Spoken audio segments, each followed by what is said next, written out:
আপনি ঘরে বসে নিজের মোবাইলের মাধ্যমে ভিডিও ইনকাম সার্টিফিকেটের জন্য কিভাবে আবেদন করবেন।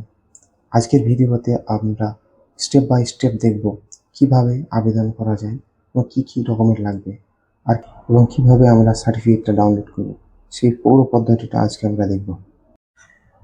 তার জন্য সর্বপ্রথম আমাদের ক্রমে আসতে হবে। এখানে আমরা লিখে নেব ই ডিস্ট্রিক্ট বলে। তারপর ই ডিস্ট্রিক্ট সাইডে আমরা ওপেন করে আমাদের যদি আইডি পাসওয়ার্ড আগে থেকে ক্রিয়েট থাকে তো আমরা লগ ইন করে নেব, আর যদি না থাকে তো আমরা আইডি পাসওয়ার্ডটা ক্রিয়েট করে নেব। রেজিস্টার অপশানে গিয়ে এরপর আপনি আপনার রেজিস্টার মোবাইল নাম্বার এবং ওটিপিটা দিয়ে সাবমিট করবেন। তারপরে আপনি মেন পেজে চলে আসবেন। এখানে দেখতে পাবেন উপর দিকে হোম অপশান, এখানে ক্লিক করার পর ডান দিকে সার্ভিস বলে একটা অপশান আছে। এখানে ক্লিক করলে আপনি যে ডকুমেন্টসটি যে সার্টিফিকেটটি করতে চান সেই সার্টিফিকেটের গায়ে ক্লিক করবেন। তারপরে দেখাবে অনেকগুলো সার্টিফিকেট, আপনি যেটা চান সেটার উপর ক্লিক করুন। তারপর এখানে কী ডকুমেন্টস লাগবে সেটা দেখাবে। এখানে আমি অ্যাকসেপ্ট করে আপনি তারপর পরবর্তী পেজে যান। এখানে আপনার প্রথম নেম দেবেন, তারপর আপনার মিডিল নেম যেটা আছে সেটা দেবেন, শেষে আপনার নাম, শেষ নামটা দেবেন, লাস্ট নেমটা। তারপরে আপনার এখানে ডেট অফ বার্থটা দেবেন। আপনি ডেট অফ বার্থ যেখানে দেবেন এখানে অটোমেটিক আপনার এজটা শো হয়ে যাবে। এরপর আপনি আপনার জেন্ডারটি দেবেন, আপনি জেন্ডার কী আছে। এখানে আপনি আধার নাম্বারটি চাইলে দিতেও পারেন, নাও দিতে পারেন। একটা কথা মনে রাখবেন, যে অপশানগুলোতে লাল চিহ্ন রয়েছে সেগুলো কিন্তু আপনাকে ফিল আপ করতেই হবে। আর এখানে কোনো উল্টোপাল্টা মোবাইল নাম্বার দেবেন না, কারণ মোবাইল নাম্বারটা ভেরিফাই করতে হবে। আপনি আপনার মোবাইল নাম্বারটা দেবেন, একটা ভেরিফাই কোড যাবে, সেই ভেরিফাই কোডটা দিয়ে আপনাকে মোবাইল নাম্বারটা ভেরিফাই করে নিতে হবে। তারপরে আপনি আপনার এখানে বাড়ির অ্যাড্রেসটা দিয়ে দেবেন, আপনার বাড়ি কোথায়, আপনার পোস্ট অফিস কোথায়, আপনার পিনকোড কী আছে, এখানে সম্পূর্ণ ডিটেলসটা আপনি দিয়ে দেবেন। আপনার ডিস্ট্রিক্ট, আপনার কোন রুরাল এলাকাতে থাকেন না আরবান এলাকাতে থাকেন। অপশানগুলো ফিল আপ হয়ে গেলে আপনি নিচে সেভ আর নেক্সট অপশান আছে সেখানে ক্লিক করবেন। এরপর পরবর্তী পেজ ওপেন হয়ে যাবে। এখানে আপনি আপনার পাবেন অ্যাড্রেস সেভ। আপনার যদি আগের অ্যাড্রেসটা এবং এই অ্যাড্রেসটা সেম হয় তাহলে সেম অ্যাজ দিকে অপশানে ক্লিক করবেন, আপনার আগের অ্যাড্রেসটা নিয়ে নেবেন।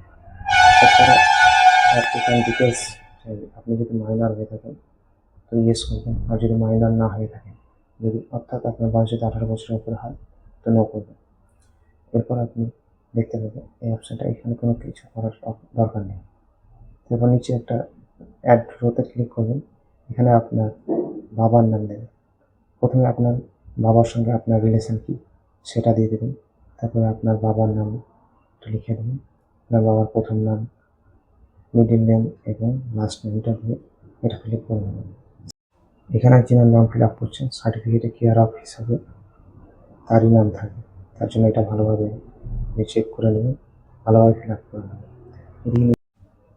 তারপর নিচের দিকে সেভ অ্যান্ড নেক্সট বলে একটা অপশান আছে, এখানে ক্লিক করবেন। তারপর এখানে আপনার মান্থলি ইনকাম কত আছে সেটা জানতে চাইবেন। এখানে আপনি ভুল করে আপনার ইয়ারলি ইনকাম বসাবেন না। আপনি যদি আপনার ইয়ারলি ইনকাম বসিয়ে দেন সেক্ষেত্রে সার্টিফিকেটের সমস্যা হতে পারে। তারপর আপনি কিসের জন্য এখানে অ্যাপ্লিকেশানটা করতে চাইছেন, এখানে সিম্পল লিখে দেবেন ইনকাম সার্টিফিকেট, আর কিছু এখানে লেখার প্রয়োজন হবে না। তারপরে সেভ অপশানে ক্লিক করবেন। সেভ অপশানে ক্লিক করার পরে আপনার প্রিভিউ বলে একটা অপশান দেবে। প্রিভিউ অপশানে ক্লিক করার পরে আপনার একটি পিডিএফ ওপেন হবে। সেই পিডিএফটা আপনি ডাউনলোড করে ভালোভাবে চেক করে নেবেন যে আপনার অ্যাড্রেস, নেম, বাবার নাম এগুলোতে কোনো কিছু ভুল হয়েছে। যদি এইগুলোতে কোনো কিছু ভুল হয়ে থাকে তো আপনি আবার এগুলো এডিট করে নেবেন ভালোভাবে, যাতে সার্টিফিকেটে কোনো ধরনের ভুল না আসে। সমস্ত ডিটেলস যদি ঠিক থাকে তবে ব্যাক এসে আপনি সাবমিট অপশানে ক্লিক করুন। এরপর এখানে আপনাকে কিছু ডকুমেন্টস আপলোড করতে হবে। আপনার অ্যাড্রেস প্রুফ হিসেবে আপনি আধার কার্ড দিতে পারেন, আধার কার্ডটি এখানে আপলোড করে দেবেন পিডিএফ আকারে। তারপরে আপনার একটি ফটো দিতে হবে, পাসপোর্ট সাইজের ফটো, এখানে সাইজ উল্লেখ করা আছে, ডান দিকে দেখে নিতে পারবেন। তারপরে আপনার অ্যাড্রেস প্রুফ হিসেবে ইনকাম সার্টিফিকেট দিয়ে দেবেন, পঞ্চায়েত থেকে ইনকাম সার্টিফিকেট দিয়েছিল সেটা আপনি দিয়ে দেবেন। এরপর নিচে আই অ্যাকসেপ্ট অপশানে ক্লিক করবেন এবং পাশে নিচের দিকে দেখতে পাবেন সেভ অপশান, এখানে ক্লিক করবেন, তাহলে আপনার অ্যাপ্লিকেশানটা সাবমিট হবে। এরপর ড্যাশবোর্ড অপশানে এখানে ক্লিক করবেন। আপনি যেটা ফিল আপ করবেন সেটা দেখতে পাবেন। আমি এখানে দেখতে পাচ্ছেন আমার কিছু সার্টিফিকেট অ্যাপ্লাই করা আছে। এখানে আপনি দেখতে পাচ্ছেন যে কোনটা প্রোগ্রেস আছে, কোনটা ড্রাফট হয়ে আছে, কোনটা অ্যাপ্রুভ হয়ে আছে। আপনি এখান থেকে আপনার অ্যাপ্লিকেশনের স্থিতি বুঝতে পারবেন। এখানে যদি আপনি কোনো কিছু ভুল করে থাকেন, সাবমিট করার আগে পর্যন্ত আপনি এডিট করতে পারবেন এই চিহ্নটার কাছে গিয়ে। এরপরে আপনি নিচে দেখতে পাচ্ছেন বাম দিকে 4 কোণা বক্সের মধ্যে পিডিএফ আকারে একটি অপশন আছে। এখানে ক্লিক করে আপনি আপনার সার্টিফিকেটটা ডাউনলোড করতে পারবেন।